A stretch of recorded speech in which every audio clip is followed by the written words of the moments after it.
14 months after my wedding never happened, a judge repeated my fiancé's own words back to him in a federal courtroom. After tomorrow, anything she says will sound like revenge. Everett Lane stared at the defense table while the judge explained why those words mattered. They proved he had not made one desperate mistake. He had built a plan around destroying my credibility before anyone could examine what he had done. 8 months have passed since that hearing, but I still remember the night before my wedding more clearly than the day he was sentenced. I remember the hotel's ice machine grinding at the end of the hall. I remember the sweet, heavy smell of white roses leaking from the family storage suite. I remember the green exit sign washing the carpet beneath my shoes as my younger sister laughed behind a closed bedroom door. Then I heard Everett say, "Tomorrow she'll be the laughingstock in front of 200 guests. Before I take you into that room with me, I hope you're doing well. Stay with me, because what they planned for my wedding exposed far more than an affair, and please subscribe to the channel so you do not miss what happened next." The rehearsal dinner had ended 20 minutes earlier. Most of our guests were downstairs in the hotel bar, and the bridesmaids were supposed to be helping Sloane finish the welcome bags. I was walking back to the ballroom because the seating chart folder was missing its final update. That detail probably tells you more about the woman I was then than any description could. I had a wedding planner. I had an assistant. I had competent people around me. Yet when one page went missing, I left my own rehearsal dinner to fix it myself. I had spent 12 years doing the same thing at Bright Harbor Outreach. I found the mistake, closed the gap, and protected everyone else from the consequences. I called it responsibility. Other people learned to call it Camille will handle it. Everett had texted me 10 minutes earlier. "I'm exhausted, so I'm going up to the suite. I'll see you in the morning." Sloane had kissed my cheek near the ballroom doors and announced that she was taking the bridesmaids downstairs for one drink. Her perfume had lingered on my skin after she walked away. Neither of them was where they claimed to be. The family storage suite was at the far end of the 7th floor. We had filled its sitting room with garment bags, flower boxes, extra favors, and the emergency supplies my mother insisted every wedding required. The main door had not latched completely. A strip of warm light crossed the hallway carpet. I reached toward the handle, intending to close it, when I heard Sloane laugh. It was not the polished laugh she used during interviews or donor dinners. It was lower and breathless, the laugh she had used as a teenager whenever she believed she had taken something from me without being caught. I stopped with my fingers inches from the door. "You should have seen her checking the centerpieces," Sloane said. "She still thinks tomorrow is about marrying you." Everett answered, but his voice was muffled. I moved closer without touching the door. Through the narrow opening, I could see part of the sitting room. Everett's white dress shirt hung over the back of a chair. Sloane's silver heels rested beside the bedroom doorway. One of her earrings lay on the carpet near his cufflinks. I did not need to see anything else. For 3 years, Everett had slept beside me, planned a future with me, and told me my suspicion of easy charm was the result of working too long around damaged systems. My sister had stood beside me during dress fittings, adjusted my veil, and promised she had never seen me happier. The affair was brutal, but it was also simple. People betray you because they want something more than they value you. What I heard next was not simple. "Will the board actually believe it?" Sloane asked. "They won't have time to question it," Everett said. "The video goes up during the tribute. We show the special operations account, the transfers, and those clips of Camille ordering everyone around. That account was approved. The guests won't know that." A bed frame shifted against the wall. I pressed my palm against the cold wallpaper to steady myself. Sloane lowered her voice. "What if she shows Naomi the invoices? After tomorrow, it will sound like revenge. She'll be the abandoned bride accusing her fiancé and sister because she lost control in front of 200 people. Sloane laughed again. "You really think she'll lose control?" "I'm counting on it." My fingers went numb first. Then a hard ringing filled my ears, swallowing the hum of the ice machine. Every muscle in my body pushed me toward that door. I imagined throwing it open. I imagined Sloane grabbing a sheet and Everett reaching for the calm expression he used whenever he wanted me to doubt myself. I imagined breaking a glass against the wall, shouting loudly enough to bring the entire floor running. For one breath, I wanted to give them exactly that scene. Then I caught my reflection in the dark glass of a framed hotel print across the hall. My face was pale, but my shoulders were straight. Behind my reflection, the open doorway waited like a trap. Everett had just told Sloane what he needed from me. He needed rage without context. He needed witnesses who would remember my reaction more clearly than his accusation. He needed me to become the unstable woman in the story he had already written. I stepped away from the door. Inside the room, Sloane said, "By this time tomorrow, she'll have no fiancé, no board, and no way back into Bright Harbor." Everett replied, "Then the forensic review becomes her failed attempt to punish us." The words changed the shape of everything. 6 weeks earlier, Bright Harbor's audit committee had approved an independent forensic review of several consulting and media invoices. I had requested it after finding payments that did not match the work delivered. Everett had called me cautious. Sloane had accused me of trying to make her campaigns look frivolous. Now they were planning to frame me for moving donation money before that review began. I walked to the service alcove beside the elevators and opened the notes application on my phone. I wrote the time, the room number, and every sentence I could remember. I did not start an audio recording. I did not know whether recording a private conversation from the hallway was legal, and I would not hand Everett away to turn my evidence into another accusation. My hands shook hard enough that I mistyped his name twice. I corrected it, reread the note, and emailed a copy to myself. Then I went back to my room alone. I locked the door, placed my phone on the desk, and stood in front of the mirror. My wedding dress hung behind me in its garment bag. The veil my mother had cried over was folded across the chair. I allowed myself exactly 1 minute to understand what I had lost. When that minute ended, I opened my laptop. An email notification appeared before I reached the event portal. Wedding Tribute Final uploaded by Sloane Reed. I owned the portal account because I had signed the contract with the hotel's audiovisual vendor. Everett had teased me for insisting that every wedding file go through one place. Sloane had complained that the upload process was too formal. Neither of them had remembered that the system notified me whenever a new folder arrived. I clicked the link. The upload history showed Sloane's account, the exact time, and a folder far larger than a finished tribute video should have been. Inside were dozens of raw clips, draft edits, spreadsheets, rehearsal recordings, and a file labeled Play at Ceremony. I opened that one first. My own face filled the screen beneath a black title card, where the missing donations went. The video opened with a close shot of me sitting at the end of Bright Harbor's conference table.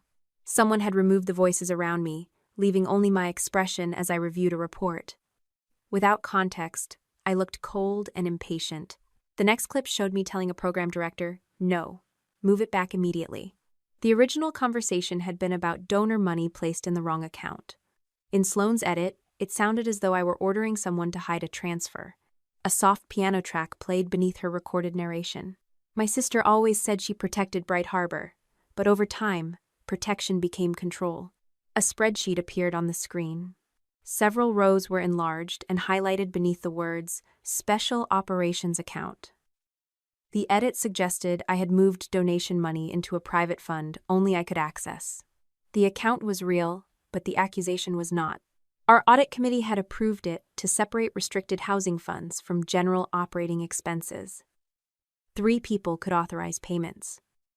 Every transaction required supporting documentation. The video removed those details. It ended with Sloane facing the camera, her eyes wet and her voice trembling with practiced disappointment. We did not want to believe someone in our own family could betray the people who trusted us. I closed the video before the final title appeared. For several seconds, I sat without touching the keyboard. Everett and Sloane had not prepared an emotional accusation. They had constructed a false explanation around real documents, knowing that truth mixed with deception was harder to challenge than a complete lie. I reopened the event portal and examined the project folder. I did not delete anything. I did not rename a file or open the editing software connected to the project. I downloaded copies to my laptop, preserved the original folder names, and photographed the upload history with my phone.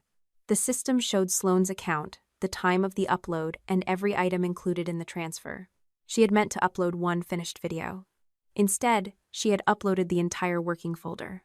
Buried beneath the drafts was a directory labeled Community Campaigns. I opened the most recent clip. Sloane stood beside a woman holding a box of food outside an apartment building. A young boy pressed against the woman's coat while the camera operator adjusted the frame. Sloane handed her the box and waited. The woman thanked her quietly. Sloane lowered her smile. "Can we do that again? This time, let yourself feel it." The woman looked confused. "I'm grateful." "I know," Sloane replied. "We just need the audience to see it." They repeated the exchange. On the third attempt, the woman began crying. Sloane wrapped both arms around her while the camera moved closer. The moment the camera operator called the scene finished, Sloane stepped away. An assistant took the box from the woman and carried it back toward the production van. My throat tightened. I paused the video before the child turned toward the camera. I had no reason to study his face.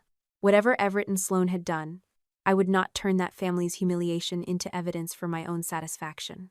Another clip showed the same boxes outside a different building. A production assistant moved them between vehicles while Sloane changed coats to make the footage appear as though it had been recorded on separate days. I had spent years defending her campaigns because they brought attention to Bright Harbor. I had corrected inflated numbers, removed photographs taken without proper approval, and warned her that donors deserved accuracy. Each time, she had apologized. Each time, I had repaired the report and kept the incident away from the full board. I had believed I was protecting the organization. In reality, I had taught my sister that I would always clean the floor after she tracked mud across it. I returned to the project folder and opened a recording labeled "Eat It Review." Everett and Sloane sat together in a small production room. The camera faced them from across the desk, apparently forgotten after a remote meeting. Everett pointed at a spreadsheet on the monitor. "Crop everything below this line," he told her. "They only need to see the transfer." Sloane leaned closer. "What if she shows the board the invoices?" "After tomorrow, it will sound like revenge," Everett said.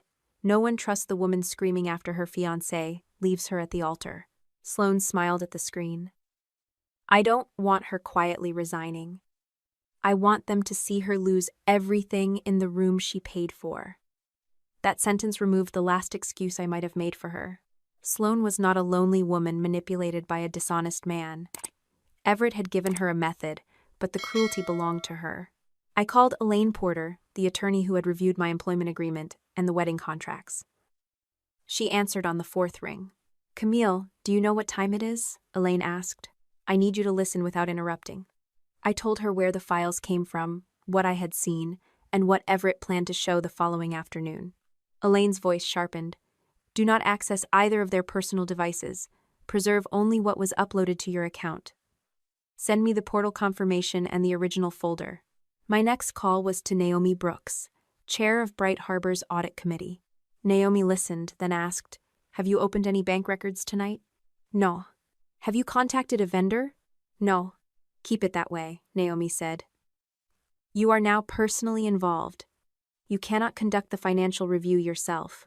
We arranged to meet before sunrise in a private conference room at the hotel. Before closing the folder, I noticed one final slide buried beneath the video graphics. "Camille Reed has agreed to step down pending review." I had agreed to nothing. The file information showed it had been created 3 weeks earlier, before I requested the formal forensic review, and long before Everett could claim the wedding confrontation had forced him to act. My phone rang again. Naomi did not greet me when I answered. "Do not confront them," she said. "And Camille, do not sign anything tomorrow. Not even a marriage license." By 5:30 the next morning, Naomi Brooks, Elaine Porter, and I were sitting in a windowless hotel conference room with untouched coffee between us. I showed them only the clips that mattered. Everett directing Sloane to crop the spreadsheet. Sloane demanding that I be humiliated publicly.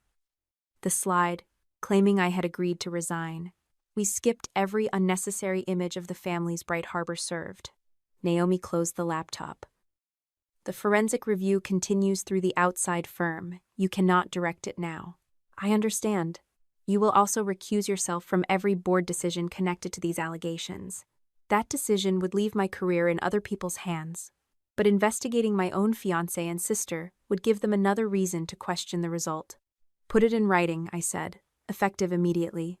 Elaine drafted the notice while I contacted the officiant. Reverend Paul Mercer met me near the service elevator, still wearing jeans beneath his clerical shirt. "The ceremony can look however you choose," I told him, "but there will be no legal marriage." Our license had not been signed. Nothing had been filed with the county. I asked him not to pronounce us married, bless the union, or touch the paperwork Everett expected to sign afterward. Reverend Mercer studied my face. "Are you safe?" "I will be once today is over." He agreed to remain nearby, but not participate unless I called for him. I kept the ballroom open because nearly 200 guests had already traveled to attend. More importantly, Everett and Sloan planned to accuse me in front of donors, employees, and board members. If I disappeared before they played the video, they could release it later without my response and claim my absence proved guilt. Back in my suite, I removed Everett's access to the wedding expense account. The bank agreement allowed either account owner to suspend secondary access before the marriage. I did not move his money or touch anything registered in his name. I packed my passport, laptop, medication, employment records, and the jewelry my grandmother had left me. Elaine placed my engagement ring in an evidence envelope and locked it inside her portable case. There was no dramatic moment. I did not throw it across the room or leave it on Everett's pillow. The ring was property connected to a dispute, and I was finished making emotional decisions for people who depended on me to behave irrationally. At 7, Elaine and I met the audiovisual manager, Daniel Cho, inside the control room. He preserved the original upload, copied the system logs, and changed the access code so only his staff could enter. We prepared a short response using the unedited footage. Daniel removed every frame that showed a child or identifiable program participant. The clip contained only Everett, Sloan, the editing screen, and their own voices. "The tribute video runs until the first accusation appears," I told him. "Then stop it." "How long?" "Long enough that no one can claim I invented what they intended to show." I wrote 3 rules on hotel stationery and folded the page into my pocket. I would not accuse anyone of financial crimes before the independent review reached a conclusion. I would not expose the people our organization served. I would not let Everett or Sloan provoke me into physical contact. By 8:30, my wedding gown still hung untouched by the window.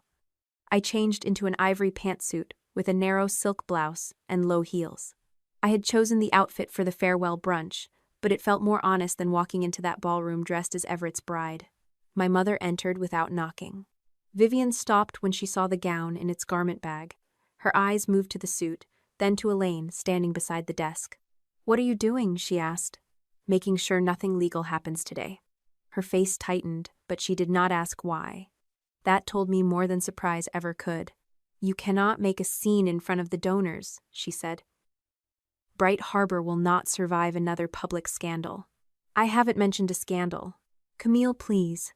Whatever you saw, we can discuss it privately after the reception." "Whatever I saw."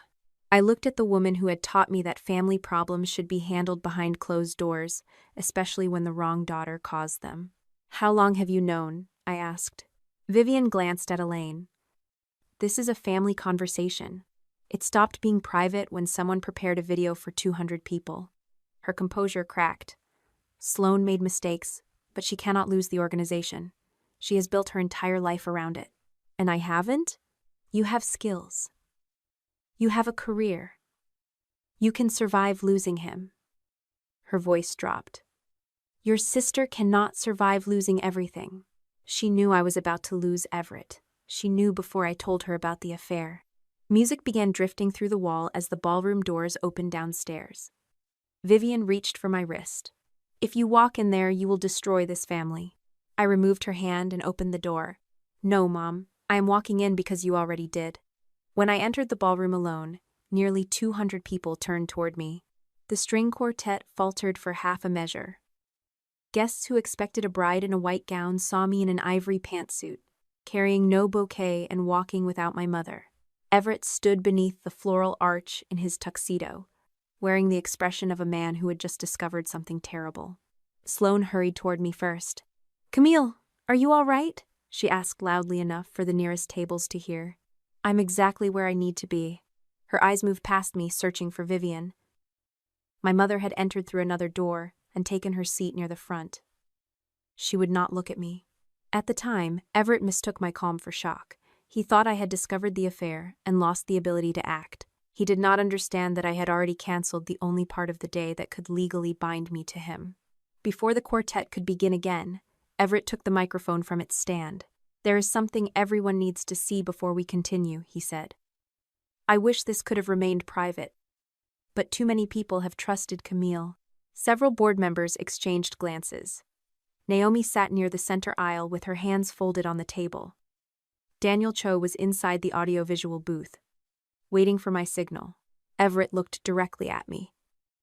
"I loved you enough to ask questions." What I found broke my heart. Sloane moved beside the screen, positioning herself where the photographer could capture her reaction. The ballroom lights dimmed, and my face appeared above the words, "Where the missing donations went."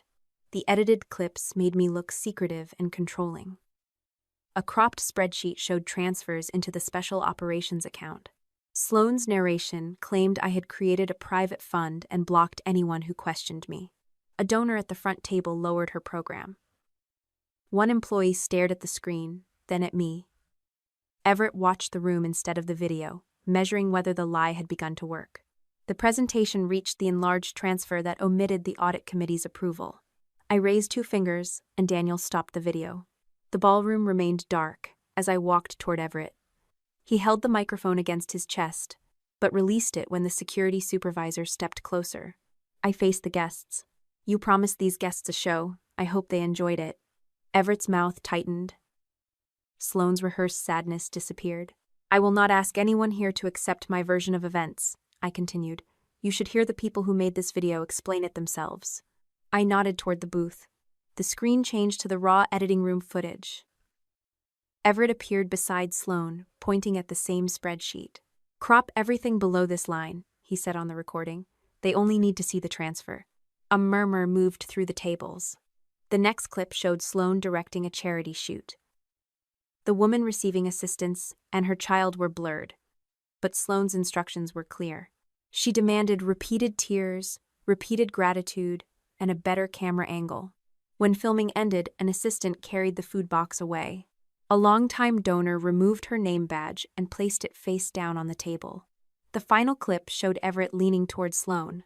"After tomorrow, anything Camille says will sound like revenge." Sloane smiled on the screen. "She'll clean it up. She always does." No one applauded when the footage ended. The silence was heavier than outrage. One bridesmaid stepped away from Sloane. A board member closed his laptop and stood. 2 representatives from a corporate sponsor left without speaking to Vivian. Everett reached for the microphone. "This is edited too," he said. She had access to the system. "The original upload and system logs have been preserved by the venue," I replied. "An independent forensic review will determine every financial fact. Not me, and not anyone standing in this ballroom." I turned toward the guests.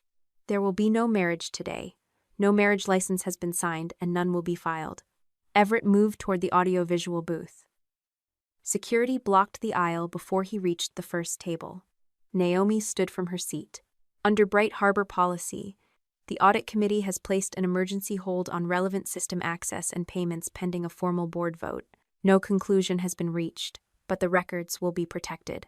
That was all she said. There was no public verdict and no accusation beyond what the footage had already proved.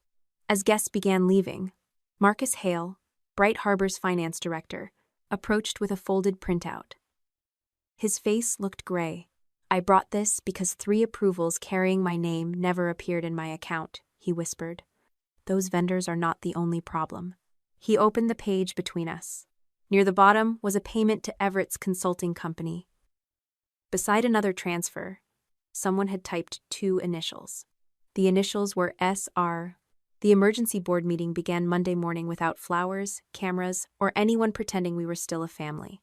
Everett, Sloane, and Vivian joined through separate attorneys. Their access to Bright Harbor's financial systems, donor records, and public accounts had been suspended under the organization's existing policies. Naomi reminded everyone that the suspension protected the records and did not amount to a finding of guilt. When the board reached my position, I stood. "I requested the original review, but I am now personally involved," I said. "I will leave while you decide whether I should retain any authority during the investigation." Vivian's attorney looked surprised. He had expected me to fight for control. Sloan had already posted that I was using a broken engagement to seize the organization our mother built.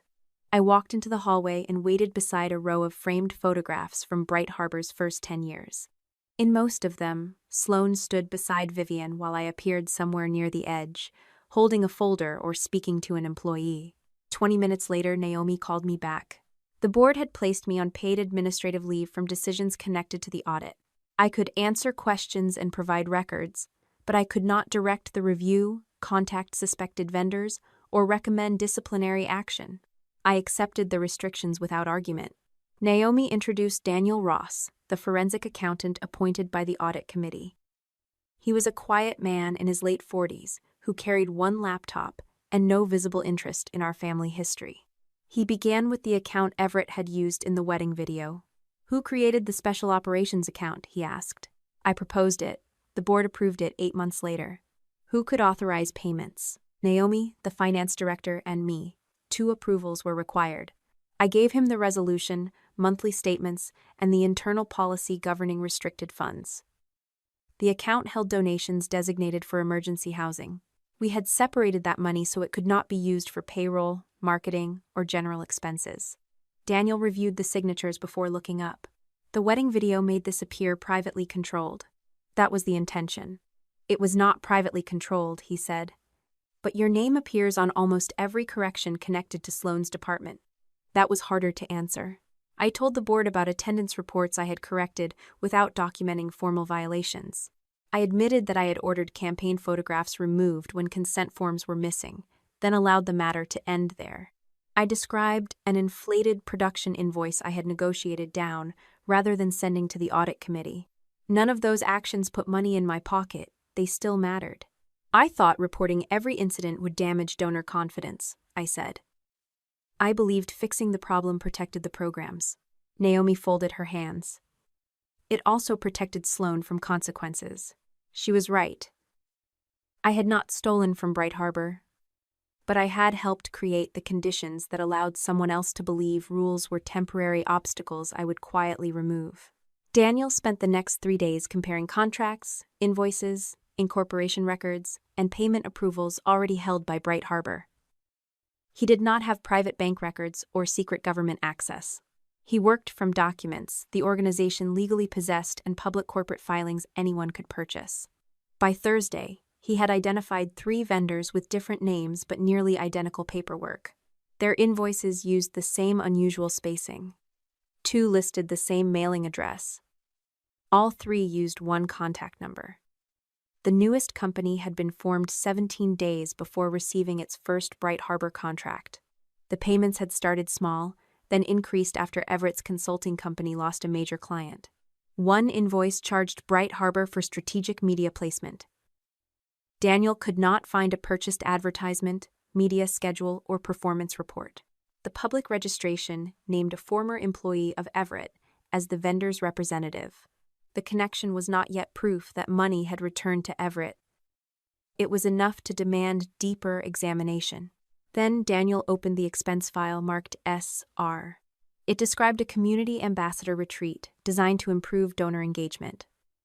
The attached receipts showed a luxury resort, private spa services, expensive meals, and a 2-person suite. The dates matched a weekend. Sloan had told us she was visiting potential sponsors. A hotel confirmation listed Everett as the second guest. Sloan had approved the invoice herself. She had also submitted a reimbursement request for clothing, transportation, and personal services under the same campaign code. I had spent 2 days wondering whether Everett had used my sister's hunger for recognition to pull her into something she did not understand. The approval logs ended that possibility. Sloan had not merely benefited from Everett's scheme. She had signed her name beneath it and called the benefit charity work. Daniel closed the folder. "This is no longer an internal employment matter," he said. "The board has to make a referral." Sloan went live before the board had finished preparing its referral. She sat in front of a cream-colored wall with no makeup, except enough to make her eyes look swollen. The wedding footage had shown her planning my humiliation, but she spoke as if she had been another casualty. "I made terrible choices because I trusted the wrong man," she told her followers. Everett convinced me Camille was stealing from the organization. My sister knew I was vulnerable, and instead of helping me, she used my wedding speech and private conversations to destroy me in front of everyone. It had been my wedding, but Sloane had already rewritten that detail. She described me as cold, controlling, and obsessed with running every part of Bright Harbor. Those accusations worked because they contained pieces of truth. I did control too much. I often delivered decisions without explaining how I reached them. I had spent years correcting people instead of trusting them to correct themselves. None of that made her invoices honest. Elaine called before the live stream ended. "Do not respond online," she said. "Anything you post can become part of the dispute." So she gets to lie while I stay silent? She gets to make statements that can later be compared with records. Let her. That advice did not make silence easier. By evening, strangers were calling me jealous, unstable, and cruel. Several clips removed Everett entirely and made the story look like a rivalry between two sisters. My relatives joined the pressure the next morning.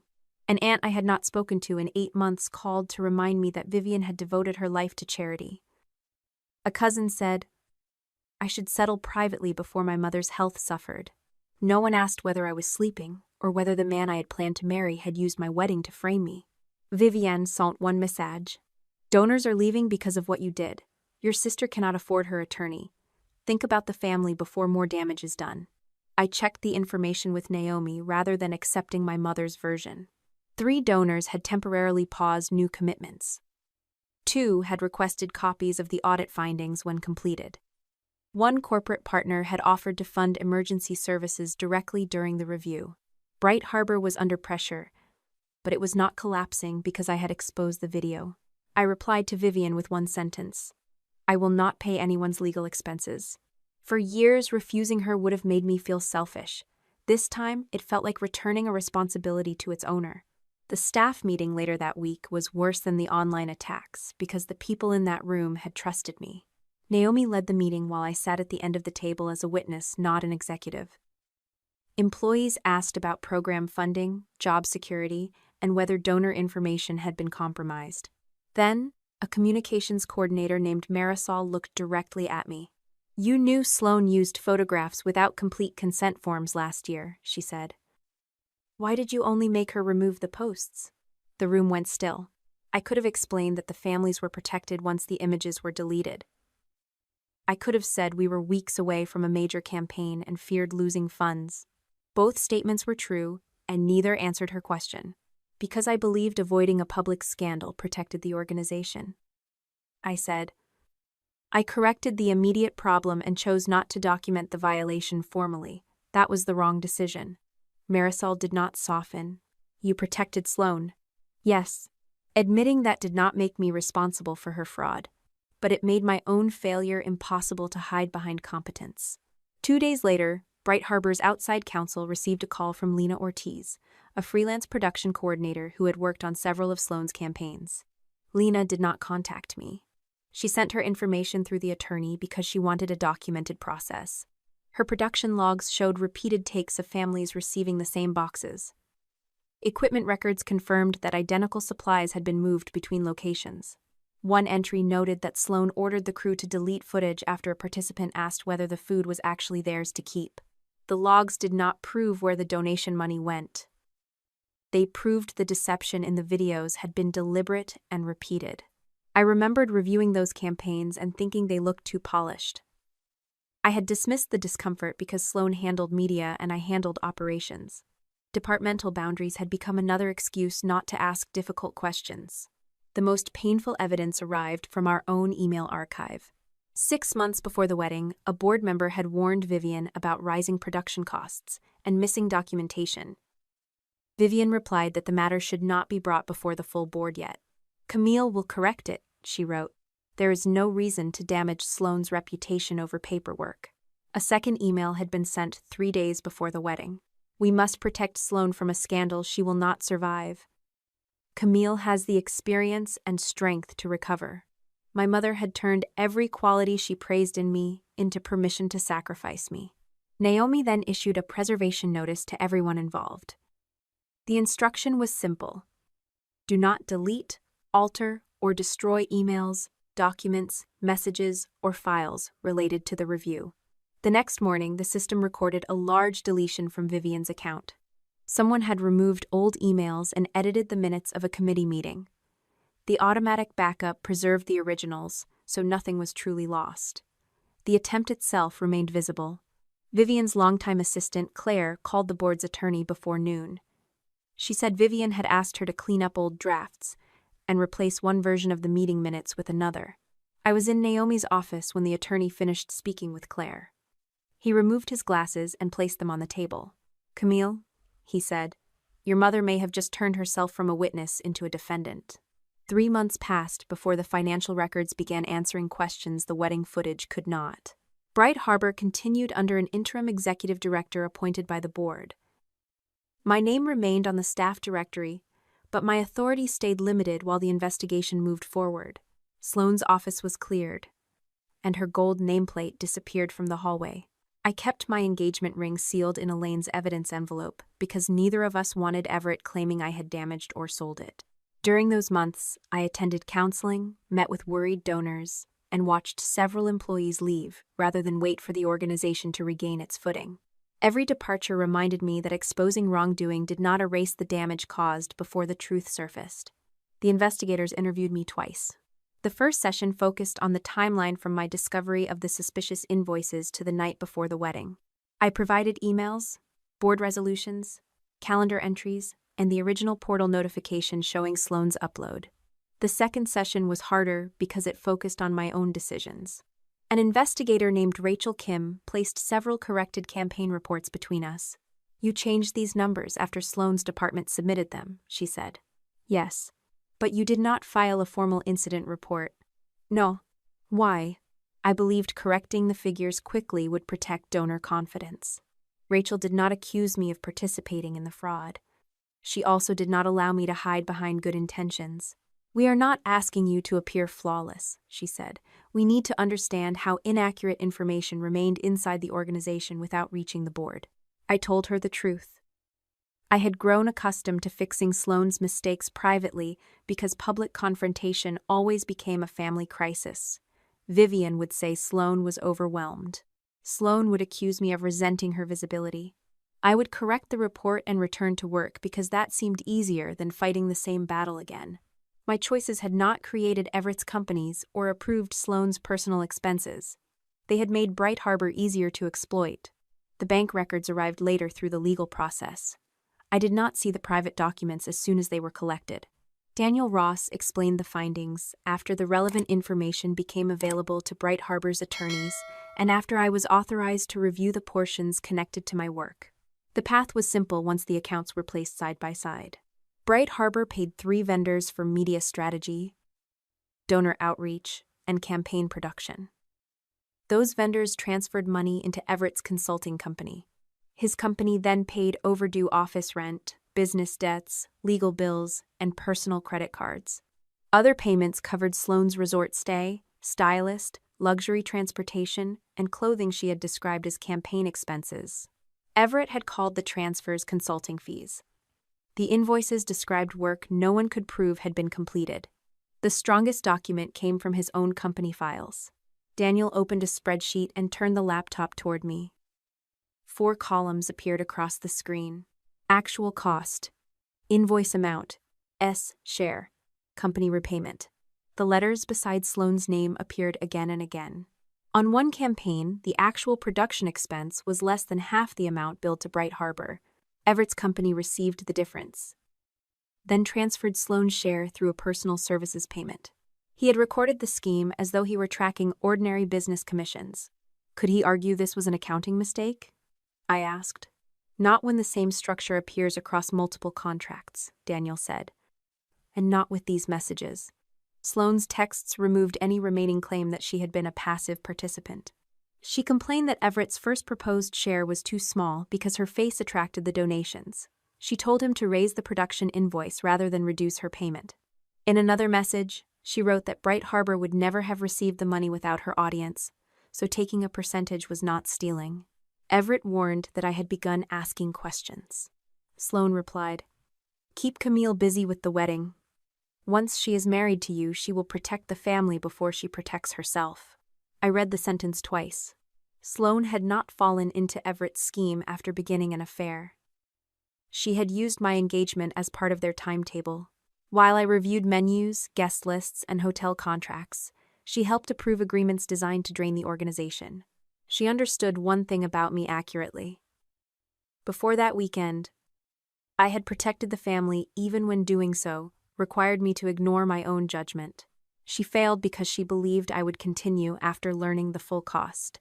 The investigators also recovered the draft announcement, claiming I had agreed to resign pending review. Its creation date was 3 weeks before the wedding. Everett had written the first version. Sloane suggested adding language about my emotional instability. Vivian's comments were more polished. She replaced removing Camille from operations with protecting donor trust during a difficult family transition. She changed financial misconduct to unanswered concerns regarding internal controls. My mother had helped turn their attack into the language of responsible leadership. Elaine called me one afternoon and asked me to come to her office. A federal indictment connected to the Bright Harbor investigation had been unsealed and was now part of the public record. I sat across from her while she placed the document on the desk. Everett Lane appeared first. Sloane Reed appeared beneath him. The charges described the alleged transfer scheme, false invoices, and use of electronic transactions to conceal the money. The third name was separated from theirs by several lines, but that distance changed nothing. Vivian Reed was listed as the third defendant. My mother had not received the stolen money. She had allegedly altered records and directed an employee to destroy emails after the preservation notice. I had once believed the worst betrayal occurred in that hotel suite. The indictment showed me the truth. Everett and Sloane had planned to destroy my future, but my mother had chosen to help them erase the evidence afterward. 5 months after the wedding, Everett, Sloane, and Vivian appeared in federal court for their arraignment. They arrived through separate entrances with separate attorneys. No one was dragged across the courthouse steps in handcuffs. They entered pleas of not guilty, surrendered their passports, and accepted release conditions while the case moved forward. Outside, reporters repeated the phrase, "Charity Dynasty," until it sounded like the name of something that had never existed. Everett's attorney spoke first. He said Everett had been an outside consultant who relied on information provided by Bright Harbor's leadership. According to his version, Sloane controlled the campaigns, approved the vendors, and directed how money should be spent. He described Everett as a businessman who had trusted the wrong client. The argument might have worked if Everett had not kept such careful records. His spreadsheet showed actual costs, inflated invoices, Sloane's share, and payments into his failing company. Bank records traced money from Bright Harbor, through the vendors, and back to him. Messages showed him warning Sloane whenever I asked questions. He had designed the system, monitored it, and expanded it. Calling himself a consultant did not change that. 2 weeks later, Elaine received a letter from Sloane's attorney. Sloane wrote that Everett had recognized her insecurity and used it against her. She said she had never understood the accounting structure and believed the extra payments were legitimate compensation for the donations her campaigns attracted. She asked me to provide a statement confirming that she had always struggled with financial documents. The letter included 4 pages about our childhood. She remembered borrowing my clothes, following me to school, and waiting for me to help with homework. She described me as the sister who had always protected her. She never mentioned the woman who had been forced to cry for the camera. She never mentioned the food boxes taken back after filming. She never mentioned standing beside Everett while he prepared a video designed to make me look like a thief. Elaine placed Sloane's messages beside the letter. In one exchange, Sloane rejected Everett's proposed payment because it was not enough. "My face brought in that money," she had written. "Raise the production invoice. I am not taking less than 20%. I gave Elaine my answer. I will not provide any statement that contradicts the evidence. Sloane called me cruel online that same evening. Vivian waited longer. She called from her attorney's office and asked whether I would speak with her as a daughter rather than as a witness. Elaine remained beside me while I accepted. My mother sounded smaller than I remembered. "I did not take money," she said. "I was trying to protect Bright Harbor. You tried to delete records after being ordered to preserve them. I was removing drafts that could be misunderstood. You told Claire to replace the meeting minutes. Silence filled the line before Vivian changed direction. Sloane was terrified. You have always been stronger than she is. The sentence no longer hurt in the same way because I finally understood what it meant inside our family. Strength had never earned me protection. It had made me the safest person to sacrifice. You keep saying I was strong enough to survive, I told her. That was how you justified choosing me every time someone had to absorb the damage. I am still your mother, and I am still the daughter you helped frame. Vivian asked me to write that she had acted out of fear for the organization. She did not ask me to lie directly. She wanted me to soften the truth until responsibility disappeared inside good intentions. I will not ask the court to punish you as harshly as Everett, I said. But I will not protect you from what you chose to do. The backup system resolved the last dispute over her role. It preserved the emails Vivian had ordered deleted and both versions of the committee minutes. Claire's testimony matched the timestamps. The original minutes recorded concerns about vendor payments. The replacement removed Everett's company and changed a warning about missing documentation into a general discussion about campaign costs. Vivian could no longer present herself as a mother confused by complicated finances. She had understood enough to know which words needed to disappear. The plea negotiations took several more months. Everett eventually admitted that he had created the vendor network, inflated invoices, and used electronic transfers to route money into his company. He agreed to restitution and forfeiture terms while accepting responsibility for the central fraud charges. Sloane admitted that she approved false expenses, received personal benefits, and participated in the plan to conceal the payments. Her agreement did not describe her as an innocent influencer manipulated by a sophisticated man. Her own messages had made that impossible. Vivian admitted that she directed the destruction and alteration of records after receiving the preservation notice. Her responsibility was narrower than theirs, but it was independent. Each of them had tried to use me one final time. Everett wanted my silence to support his claim that this was a family dispute. Sloane wanted my protection to become proof that she lacked intent. Vivian wanted motherhood to reduce in order to destroy evidence into an emotional mistake. I refused all three roles. After the pleas were entered, a victim liaison contacted me. Bright Harbor would submit its financial losses, but I could also provide a personal statement before sentencing. "What do you want the judge to understand?" she asked. I thought about my wedding gown sealed inside a garment box. I thought about Everett's affair and Sloane's laugh behind the hotel door. Those injuries belonged to me. But they were not the greatest harm in the case. I opened a blank document and began typing. My name is Camille Reed, and the Harbor Homes Emergency Housing Program entered last winter with $43,000 less than donors had provided. The courtroom where Everett, Sloane, and Vivian were sentenced was smaller than the ballroom where they had tried to destroy me. There were no flowers, cameras, or carefully arranged tables. The walls were plain, the benches were hard, and every sentence spoken carried a consequence that could not be edited afterward. That was 8 months ago, the day I mentioned at the beginning of this story. When the court called my name, I walked to the lectern with 3 pages in my hand. Everett watched me from the defense table. Sloane kept her eyes lowered. My mother looked directly at me, as if she still expected me to recognize a silent request only daughters were supposed to understand. I began with the Harbor Homes Emergency Housing Program. The program entered last winter with $43,000 less than donors had provided, I said. That amount represented hotel rooms, security deposits, transportation, and emergency childcare for families who had nowhere safe to go. I spoke about employees who had been pressured to sign inaccurate reports. I spoke about donors who had trusted Bright Harbor to use restricted funds as promised. I spoke about mothers and children whose most vulnerable moments had been filmed, repeated, and edited into promotional content. Then I spoke about myself. For years, I corrected smaller violations without documenting them formally because I believed avoiding scandal protected the organization.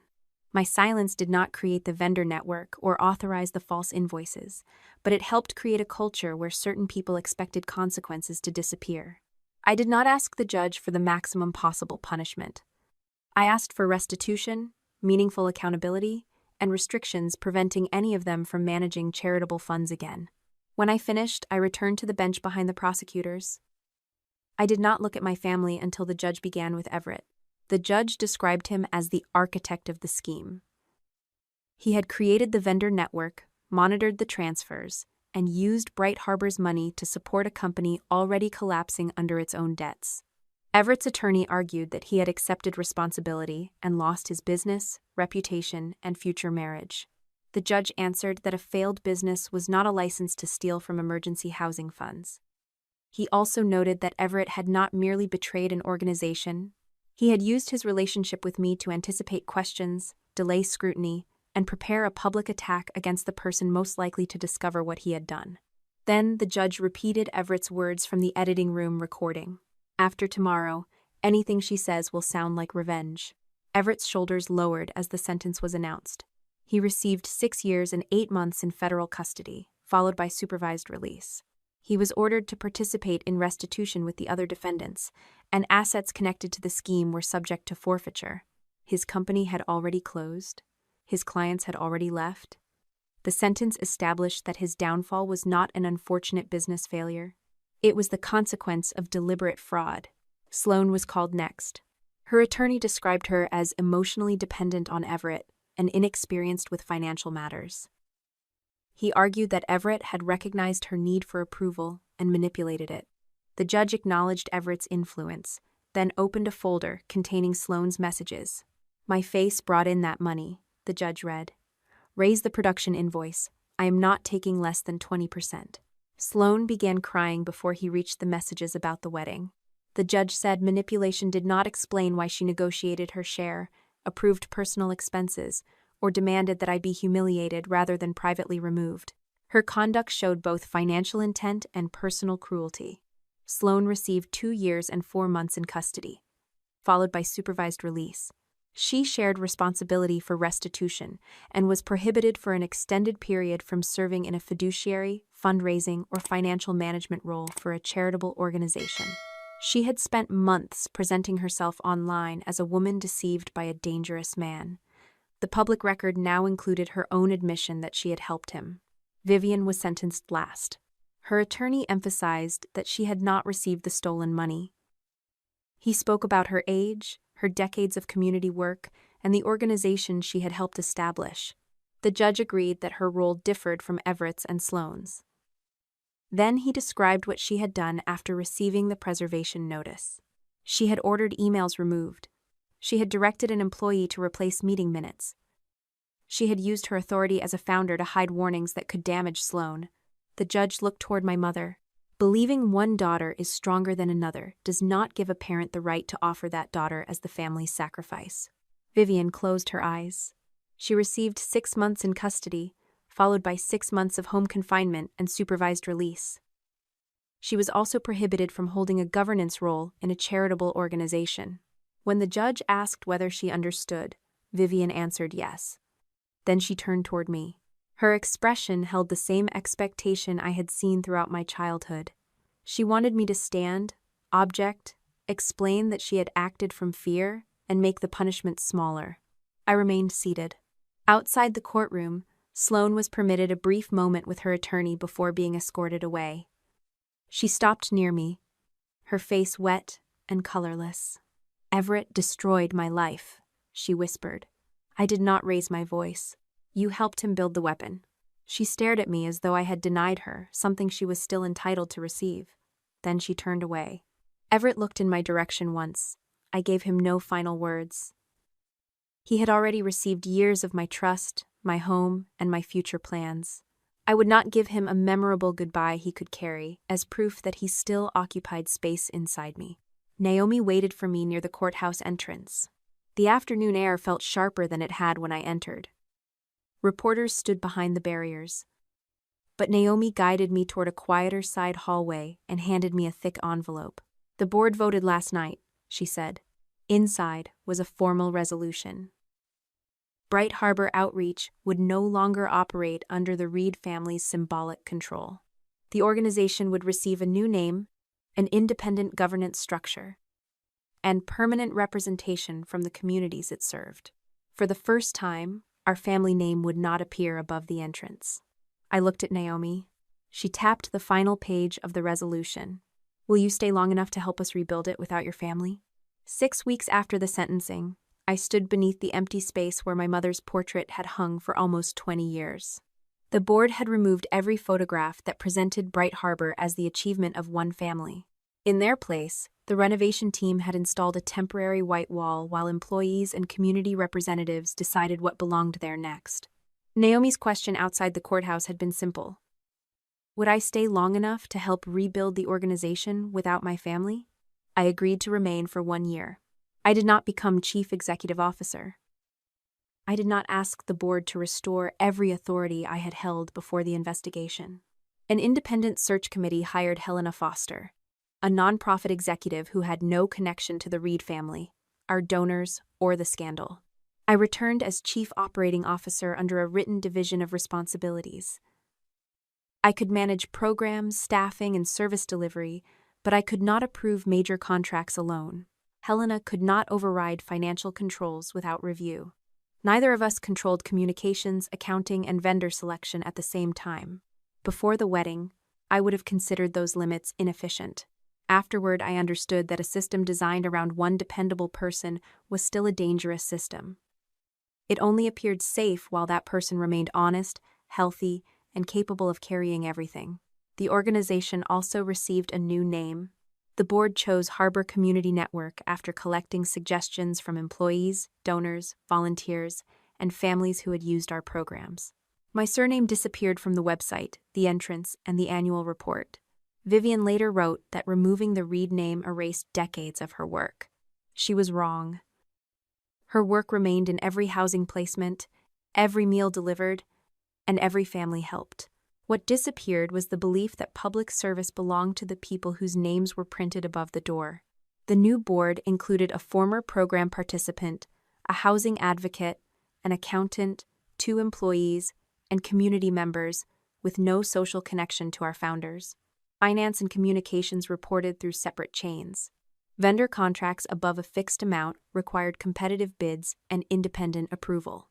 Every media campaign needed clear written consent. Participants could withdraw that consent without losing services. No family was asked to repeat tears, gratitude, or private details for a camera. If their stories helped raise money, the campaign had to provide a direct and documented benefit to them. Those rules should have existed long before Sloan abused the absence of them. Restitution did not restore everything at once. Some money had already been spent.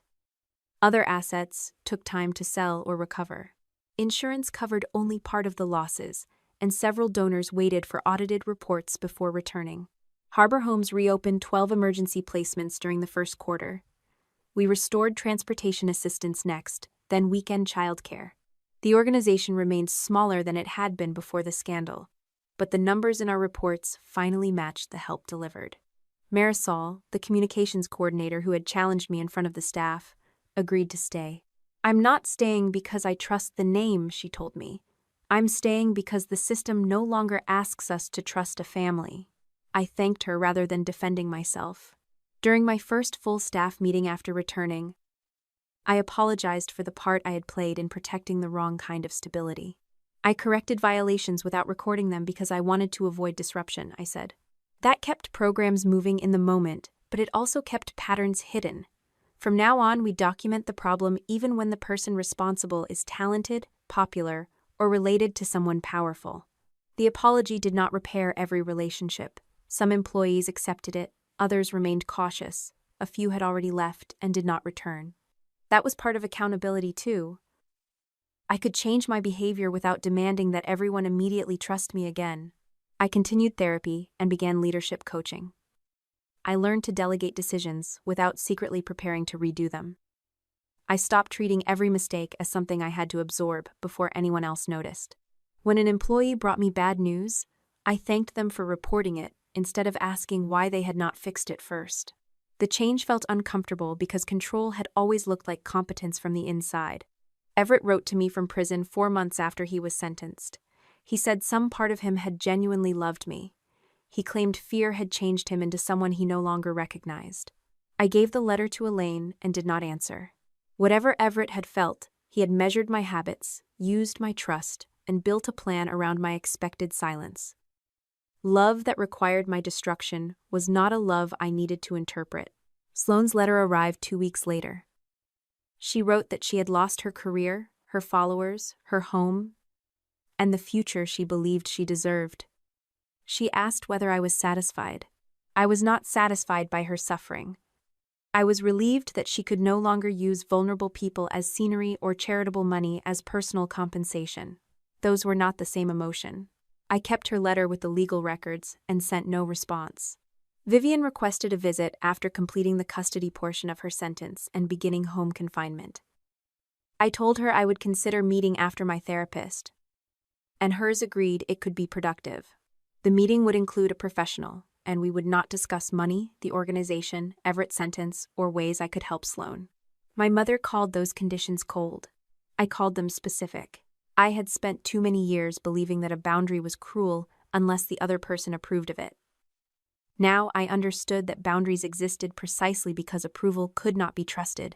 On the morning the new sign was installed, I stood in the lobby with Naomi, Helena, Marisol, and several community representatives. No member of my family attended. The wall where Vivian's portrait had hung now displayed the names of our programs and the neighborhoods they served. Beneath them was a simple statement promising transparent records, informed consent, and independent oversight. I thought about the night outside that hotel room and the moment Everett said I would become the laughingstock of my own wedding. I had smiled, but not because I already had a perfect plan. I smiled because I finally understood what they needed from me. They needed anger they could edit, silence they could exploit, and loyalty they could turn against me. That night, I stopped giving them the right to choose my response. They promised 200 guests a show. What they gave them was evidence. The show ended that night. The consequences did not. When people use your patience as permission to betray you, you do not owe them silence, protection, or another chance. Protect records, ask for independent help, and respond only when you understand the facts. Setting boundaries is not cruelty.